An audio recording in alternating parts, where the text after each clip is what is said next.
You're watching Aljazeera live from Doha. A reminder of the latest developments in Israel's war on Gaza. Palestinians in Gaza are enduring another day of mass killing from north to south. Within the last few hours, an Israeli strike killed at least 18 members of a family sheltering at home near Rafah. It happened in one of the few areas Israel has said is a safe zone. Al Jazeera correspondent Momin Al-Sharafi has lost 22 members of his family in Israeli airstrikes. His mother and father, along with his siblings, nieces and nephews, were killed when the Israeli army bombed the Jabalia refugee camp on Wednesday morning. And the United Nations Secretary General has invoked his most powerful diplomatic tool to try to stop the bloodshed in Gaza. Antonio Guterres is directing the Security Council to discuss what he calls a humanitarian catastrophe and is calling for an urgent ceasefire. Let's now take a look at some of the day's other news. And Venezuela's President Nicolas Maduro is calling for a bill to create a new province in an area administered by Guyana after voters approved taking over the oil-rich Essequibo region in a referendum. Maduro also wants oil companies working there under Guyana's approval to withdraw. Guyana's president has called Maduro's statement a direct threat against his country. The case is pending at the International Court of Justice, which has barred Caracas from taking any action in the area. The White House is warning against conflict. We will discuss to create firm legislation to prohibit hiring companies that operate or collaborate with the unilateral concessions given by Guyana in parts of the sea that's yet to be divided. It will be done through special laws. I suggest that in this law, we give these companies 3 months to abandon those operations in the parts of the sea where the borders are yet to be set. 3 months. We are open to talking. Everything in a good manner, nothing in a bad manner. Respect for international law, for the laws, for good neighbors, and for coexistence. Well, as you can see on the following map, the Essequibo region makes up about 2/3 of Guyana's territory. Venezuela claims that the Essequibo River to the region's east forms a natural border. Now, Guyana says the current border was determined by an arbitration panel in 1899 when it was under British colonial rule. Caracas says Essequibo was within its boundaries during Spanish colonial times. The dispute resurfaced after ExxonMobil discovered oil there in 2015. Guyana started auctioning off oil blocks in August this year. The region is home to 125,000 people and covers 160,000 square kilometers. That's an area bigger than the whole of Greece. Well, joining us now on Al Jazeera, live from Georgetown, the capital of Guyana, is President Irfan Ali. Mr. President, thank you very much for talking to Al Jazeera. Can I ask you first your reaction to Venezuelan voters approving a referendum claiming rights over Essequibo? Well, first of all, as we said before, Venezuela has the right to do whatever referendum they want to do. However, as we went to the ICJ, we went to the ICJ specifically to seek orders against a referendum that seek to annex Essequibo, which is part of Guyana, and against the questions that were in that referendum. The questions in the referendum sought to give Venezuela the authority to act in annexing the Essequibo, setting up administrative mechanism, issuing ID cards, and the ICJ ruled overwhelmingly, unanimously, the ICJ ruled unanimously that Venezuela must not act on the outcome of this referendum. The rule that status quo must remain, that is, Essequibo remains within the territory of Guyana, right, and that Guyana continues to administer governance in Essequibo. The ICJ was very, very clear in its order.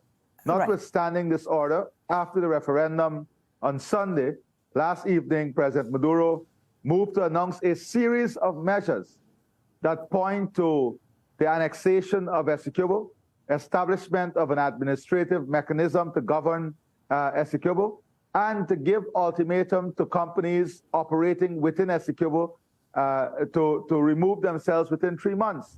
This is a blatant disregard for international order, the order of the ICJ, and international law, and definitely not in keeping with being a member of the United Nations family of nations. Right. Now, can I ask you, Mr. President, as a result of these measures that you just outlined that Venezuela took, I understand that your country, Guyana, has put its defense forces on full alert. Are you prepared to go to war over this?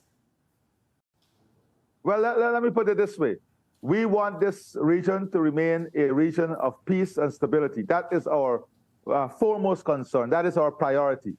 We want to ensure that we do all that we can to ensure that this region remains a region of peace and stability. That is why we are advising Venezuela not to act recklessly and in an adventurous manner. If you want this to remain a region of peace, as you say, why have you put your forces on alert? So why shouldn't we be in a position to defend what is ours? We went to the United Nations Security Council this morning, and to alert the Security Council. We have called upon all our regional partners. CARICOM, Commonwealth, and the OAS have all issued very strong statements. We are working with our allies in a precautionary manner, to ensure that we keep our people safe and ensure the territorial integrity and sovereignty of Guyana. Have you requested military assistance, Mr. President, from your allies in the region? Have you requested military assistance from your regional allies, including the U.S. or Cuba? We have tremendous defense cooperation with the United States Department of Defense. We hosted the Trade Winds exercise up to this year. So there's an elaborate defense cooperation with the United States that is ongoing. And we have brought this Southcom, we have brought the Department of Defense, we have brought Brazil, CARICOM, Commonwealth, the OAS, we have brought all of them in the loop as to what Venezuela is doing, the way they're trampling upon international law, the reckless behavior of President Maduro. But importantly, I want to correct a statement earlier. The borders between Guyana and Venezuela were settled in 1899 with the full participation of Venezuela and British Guyana. Both of them signed off on the border. Venezuela then enacted in their local laws the borders as established in 1899. The borders were then, stamps were then produced. Venezuela, when we were going to independence, then raised a controversy. The Geneva Agreement provided that if the two parties did not resolve the controversy, then the United Nations Secretary General would determine where the controversy will be resolved. Right. The UNSG has determined that the controversy be resolved in the ICJ. The question is, why is Venezuela afraid to face the ICJ? They have already participated in the process before the ICJ by going to argue that the court does not have jurisdiction twice. They lost that case. They participated when we went for provisional measures by no less a person than the vice president. So it's double standard. Okay. They've participated in, because they don't have their way, they're now saying that they're not going to respect the outcome of the court. Why do you think President Maduro has done this now? Why? I didn't get that question. Why do you think President Maduro has gone ahead and done this now, this move? Well, there are many schools of thoughts. One school of thought is that he is trying to distract from the current political situation in Venezuela. Guyana has welcomed many Venezuelan migrants to our shores. We are providing support for them. We have welcomed them with love. We'll continue to show them love because that is who we are. We are a law-abiding country, a law-abiding people. We respect the rule of law. We respect peace, and we understand that we have to coexist as neighbors. Okay. So there's one school of thought that he's doing this for his selfish political reasons at home. He wants to create a distraction, that he's not doing well in the polls. That is one opinion. The second opinion can be one of greed.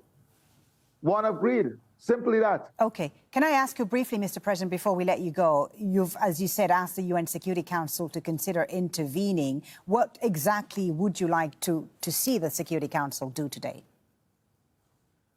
Well, first of all, we want this region to remain a region of peace and stability. We would like the United Nations Security Council to issue a very strong statement to Venezuela in relation to Venezuela breaching the order of the ICJ, an order that can be enforceable. And we would like to see the full commitment of the United Nations Security Council to ensure that they do everything to have this region remains a region of peace and stability, and for them to support international law, for them to call upon Venezuela to support and respect international law and have the controversy settled where it is. That is before the ICJ. Mr. President, thank you very much for talking to Al Jazeera. Irfan Ali, President of Guyana, talking to us on Al Jazeera. Thank you for your time. Thank you.